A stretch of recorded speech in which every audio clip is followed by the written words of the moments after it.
The marathon is an international athletic event, just as it's always been. Boston Strong, that's the message being delivered by the city's mayor, Martin Walsh.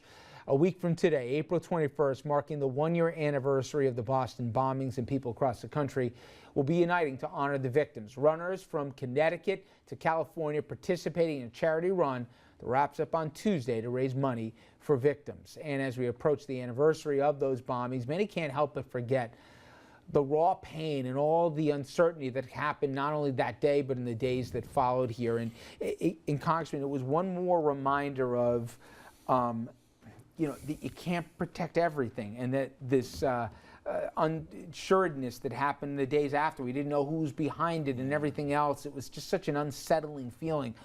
But you saw it firsthand, I guess the character of not just the city, but of everyone coming together. It was amazing. You were so proud of the city, and you were so proud of the participants and the victims, proud to be Americans.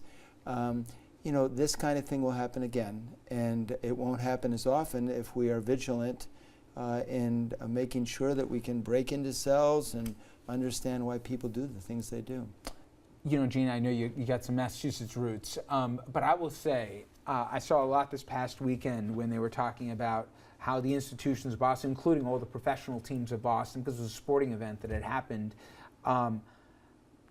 there's a New York-Boston inherent rivalry, but it was amazing how that city really, not in just the buzzers, really came together. Everybody pulled in the same direction here. I mean, it was tangible, you could feel it, but when you see some of those imagery of what they did, it was something.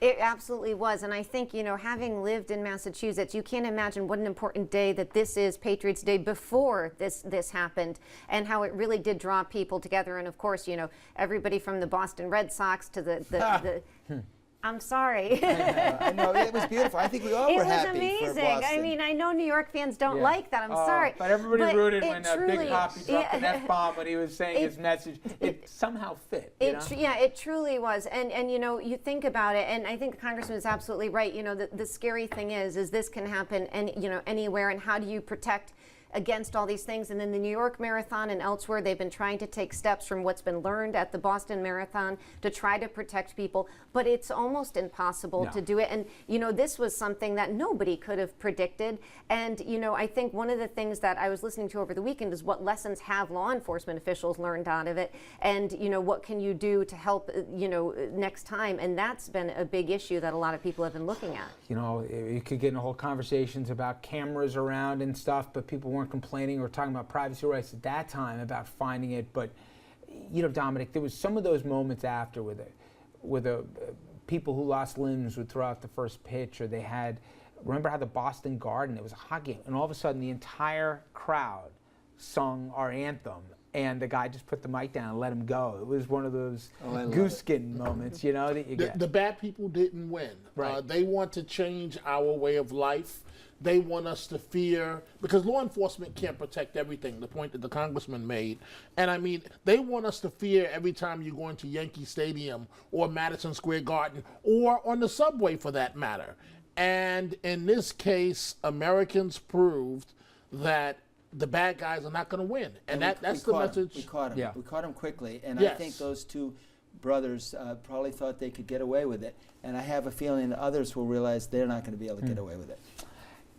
But cathedrals in a certain place where when you can bring large groups of people together, and a marathon is one of them, the others, they can collectively grieve, but you also saw it, they can collectively, you know, come together also. And as you said, not let the bad guys win. It was amazing, and I'm sure a week from today we'll see it as well. Okay, coming up next, we get a couple of interesting debates. Two students in Oregon, they're being criticized for wearing anti-gay t-shirts to school when the school was trying to recognize unity here. Now, they wore them on a day, as we said, that was set aside to recognize people of different backgrounds here. Where does free speech start and stop? That's a question that we have. We'll get into after this.